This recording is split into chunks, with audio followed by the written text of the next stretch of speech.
Good morning students, welcome to Shikshat academy. Shikshat academy के new lecture series में मैं आपका तहे दिल से स्वागत करता हूं। मेरा नाम है मयंक कुमार चौकीकर और आज से हम करंट अफेयर्स के लेक्चर बनाएंगे। जैसा कि आज तारीख हो गई है 11 अगस्त, तो अभी तक के इसके पहले के जो थोड़ी सी जो एग्जाम पॉइंट ऑफ व्यू से काम की चीजें थी वो छूट गई है, तो मैं पहले उसको कवर करूंगा, फिर उसके बाद में अपन अपने करंट अफेयर्स जो भी चल रहे हैं उसको स्टार्ट करेंगे। तो सबसे पहली जो और काम की चीज है कि इंडिया की पहली किसान रेल, इंडिया फर्स्ट किसान रेल 7 अगस्त को शुरुआत हुई है। हमारे यूनियन मिनिस्टर और रेलवे एग्रीकल्चर मिनिस्टर ने मिलकर 7 तारीख को साथ में बैठकर ये ट्रेन को हरी झंडी दिखाई है 7 अगस्त को। और ये ट्रेन चलेंगी अपनी देवलाली महाराष्ट्र से दानापुर बिहार तक के लगभग 1519 किलोमीटर का सफर ये तय करेंगी 32 घंटे में। ठीक है। और अगर अपने रेलवे मिनिस्टर की बात करूं तो अपने रेल मिनिस्टर है पीयूष गोयल जी। और अपने एग्रीकल्चर एंड फार्मा मिनिस्टर की बात करूं तो अपने एग्रीकल्चर फार्मा मिनिस्टर है नरेंद्र सिंह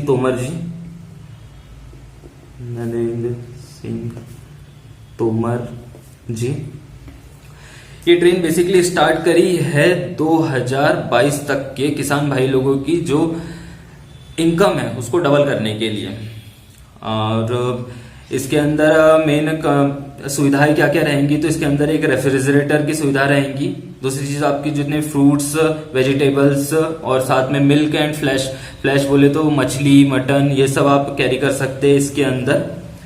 और अपने इनके एग्रीकल्चर मिनिस्टर की बात करी जाए तो इनने हाल ही में एक नया यूट्यूब चैनल भी लॉन्च किया है जिसका नाम है सहकार कॉपट्यूब एनसीडीसी। तो ये अपनी वीकली ट्रेन रहेगी, हफ्ते में एक बार चलेंगी। और रही बात ये महाराष्ट्र की देवपाली जगह नासिक के कुछ पास में आती है। और महाराष्ट्र के बारे में अपन थोड़ा सा क्विक व्यू ले तो महाराष्ट्र का कैपिटल है मुंबई। ठीक है। महाराष्ट्र के सीएम की बात करें तो महाराष्ट्र के सीएम हैं उद्धव ठाकरे जी। ठीक है। बिहार का तो आपको पता ही है, बिहार का है पटना और बिहार के नीतीश कुमार जी सीएम है। ठीक है। अब आते हैं अपने नेक्स्ट इस पे। तो नेक्स्ट में भैया चाइना ने अपना फेज 3 जो बेडू है चाइना का, बेडू का फेज 3 सैटेलाइट नेविगेशन सिस्टम ये चाइना का, उसका फेज 3 ग्लोबली पूरा तैयार कर दिया है। मतलब ये काफी टाइम से चल रहा था, लेकिन अब इसके पास में चाइना के पास में कुल मिला के 35 सैटेलाइट्स हो गए हैं खुद के। और ये चाइना ने बहुत तेज हो रहे हो चाइना। और जैसे कि ये ग्लोबली तौर पे इन्हें लॉन्च किया है, अपने ग्लोबली फर्स्ट अपना था जीपीएस यूएसए का। इसके पास में लगभग 33 सैटेलाइट्स हैं, टोटल नंबर ऑफ सैटेलाइट्स। फिर उसके बाद में सेकंड अपना रशिया का आता है, रशिया के पास में लगभग 26 सैटेलाइट्स हैं। थर्ड नंबर पे अपने पास में रशिया का नाम है ग्लोनास, रशिया का जो है। थर्ड अपने जो ग्लोबली तौर पे करा था, यूरोप ने करा था गैलीलियो के पास में 24 सैटेलाइट्स हैं। बेडू का 4th ग्लोबल नेविगेशन सिस्टम बेडू ने अपना लॉन्च कर दिया है चाइना वालों ने। और इनने अपने 35 सैटेलाइट्स है इनके पास में।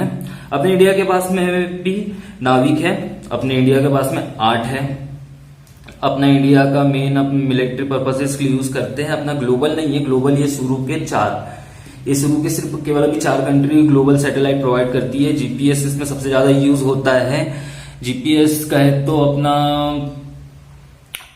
गूगल मैप, गूगल मैप अब जो यूज करते हैं वो जीपीएस ही यूज कर रहे हैं आप। नाविक के पास में 8 सैटेलाइट से अपने इंडिया के पास में। नाविक को ऑपरेट करता है इसरो के बारे में आप सभी कुछ जानते होंगे। और ये एक टर्म लिखा है IRNSS, इसका मतलब होता है इंडियन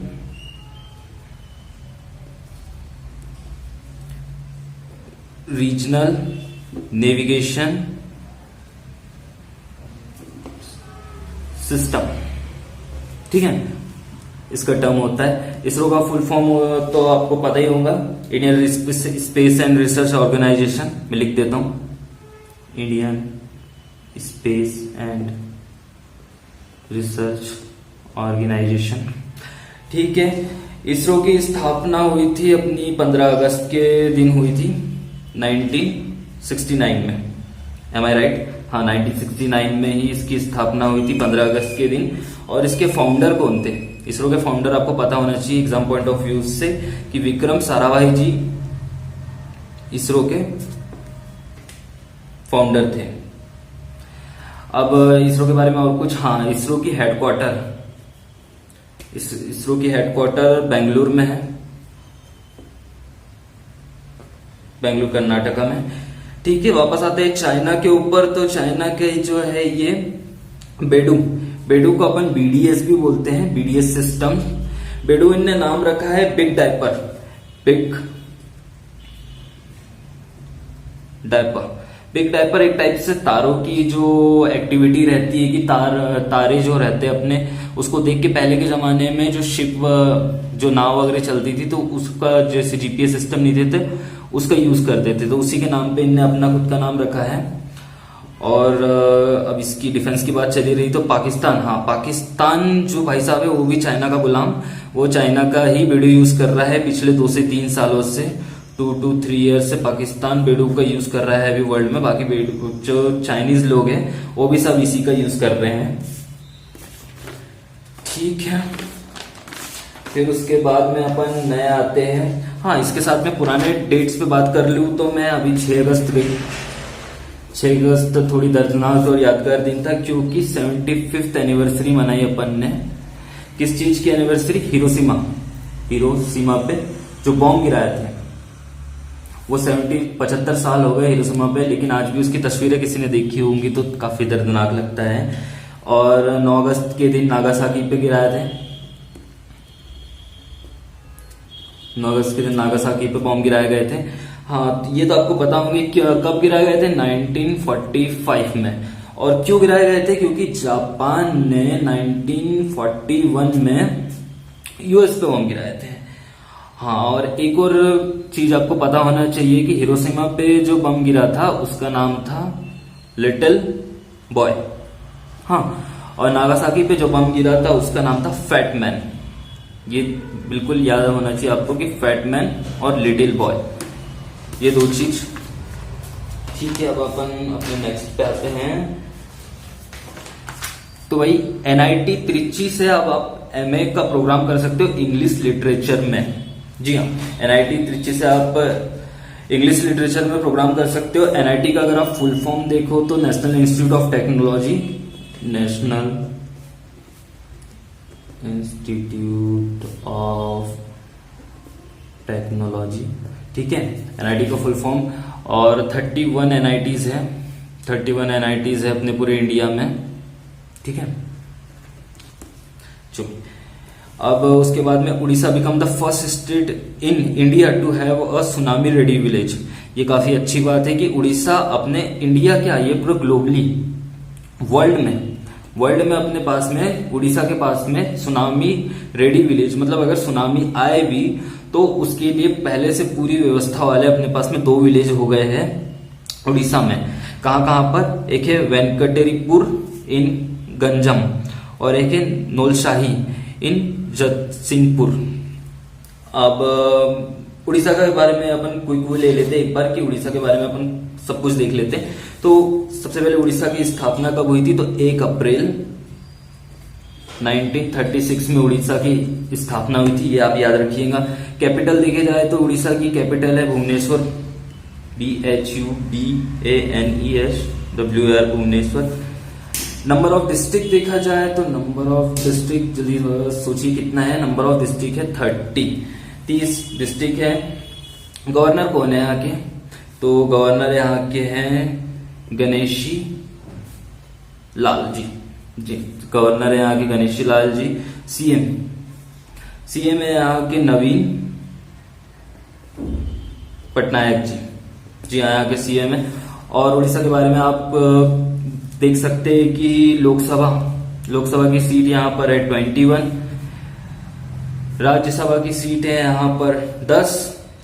और उड़ीसा की टोटल जनसंख्या अगर पॉपुलेशन के बारे में देखा जाएंगे तो 4.5 करोड़ है, लगभग 2011 की जनसंख्या और जनगणना के हिसाब से। उसके बाद से तो हम पता नहीं अब कब जनगणना करवाएंगे। और रिवर के बारे में आपको पता होना चाहिए, हर स्टेट की रिवर्स के बारे में। तो यहाँ की एक मेन नदी है महानदी, नाम भी उसका ऐसे ही महानदी। दूसरी होंगी ब्राह्मी एंड बेतराई, 3 नदियां ये आपको याद रखना है उड़ीसा के लिए। ये उड़ीसा का क्यू हो गया आपका पूरा का पूरा। फिर उसके बाद में आते हैं मनोज सिन्हा जी। हाँ, मनोज सिन्हा जी को न्यू गवर्नर बनाया है जम्मू एंड कश्मीर का। ये मनोज सिन्हा जी भी बीजेपी पार्टी के ही हैं। और अब जम्मू एंड कश्मीर के बारे में, तो जम्मू एंड कश्मीर का कैपिटल जम्मू होता है। इसके 2 कैपिटल है, जम्मू होता है विंटर में, ठीक है, याद रखिएगा। और समर में होता है अपना श्रीनगर। इसके 2 कैपिटल है जम्मू एंड कश्मीर की। Jammu and Kashmir union territory में आता है। यूनियन टेरिटरी को हिंदी में बोले तो केंद्र शासित प्रदेश। कितने हैं अपने इंडिया में? 8, ठीक है। अब 8 अगर मैं 8 केंद्र कौन कौन है तो वो भी मैं बता देता हूं कि एक तो पहला अपना अंडमान एंड निकोबार हो गया, अंडमान एंड निकोबार हो गया। दूसरा हो गया अपना चंडीगढ़, ठीक है। तीसरा हो गया अपना दिल्ली। तीसरा हो गया अपना दिल्ली। चौथा जम्मू एंड कश्मीर, तो ये है जम्मू एंड कश्मीर चौथा। पांचवा अपना एक है Dadar Nagar Haveli and Daman and Diu. ये एक लद्दाख है अपना, लेह लद्दाख सबको जाना है। फिर उसके बाद में है लक्षद्वीप और लास्ट अपना है पौंडीचेरी, PUDCHERRY, पौंडीचेरी। राइटिंग में इसलिए ऐसे लिख रहा हूं क्योंकि आपको समझ में तो आ ही जा रहा है। हाँ, और अगर दादर नगर की बात करें जाए तो यहाँ पर एक गवर्नमेंट ने रिसेंटली एक ऐप लॉन्च करा है, ये याद रखिएगा आप, ई ज्ञान मित्र नाम से एक नया ऐप लॉन्च करा है दादर में बच्चों की पढ़ाई के लिए, ऑनलाइन पढ़ाई के लिए। हाँ, और एक जम्मू एंड कश्मीर की एक और अभी बिग न्यूज है कि 27 KVs केंद्र विद्यालय, सेंट्रल गवर्नमेंट के जो स्कूल होते हैं केंद्र विद्यालय से यहाँ पर जम्मू एंड कश्मीर में खुलवाए जाएंगे ताकि स्कूल इंफ्रास्ट्रक्चर थोड़ा मजबूत हो जम्मू एंड कश्मीर का। चलिए ठीक है, और आगे बढ़ते हैं। तो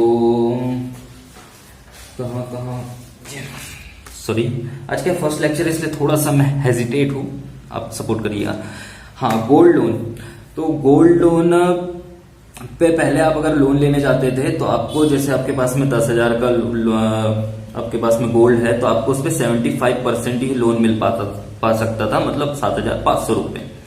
लेकिन अब आपको ये बढ़ा के आरबीआई ने 90% कर दिया, आरबीआई ने इसको 90% कर दिया है। तो अब अगर आप 10,000 का गोल्ड लेके जाओगे तो आपको उसमें 9,000 रुपए आपको लोन के तौर पे मिल जाएंगे। आरबीआई के बारे में देखिए तो reserve bank of India RBI का फुल फॉर्म है। हेडक्वार्टर मुंबई में है, मुंबई में आरबीआई की हेडक्वार्टर है। और आरबीआई के बारे में क्या देखूंगा, हाँ, आरबीआई का गवर्नर शक्तिकांत दास जी आरबीआई के गवर्नर हैं, ठीक है। नेक्स्ट पे आते हैं Hyderabad has been the ranked 16 among the top 20 most surveilled cities globally. Surveilled cities बोले तो जहां पर कैमरे की निगरानी जो होती है सबसे ज्यादा अच्छी होती है। तो ये जो वर्ल्ड वाइड जो है यूके की बेस्ड एक फर्म है, उनने अपने को 16th स्थान दिया है, काफी अच्छी बात है हैदराबाद को। और हैदराबाद अगर अपन फर्स्ट स्थान पे देखिए कि फर्स्ट सबसे अच्छे कैमरे की जो रोडों पे कैमरे वगैरह लग रहे थे ना, उसकी सिक्योरिटी तो वो चाइना वालों के पास में है। चाइना की जगह का नाम है ताइयुआन, ठीक है।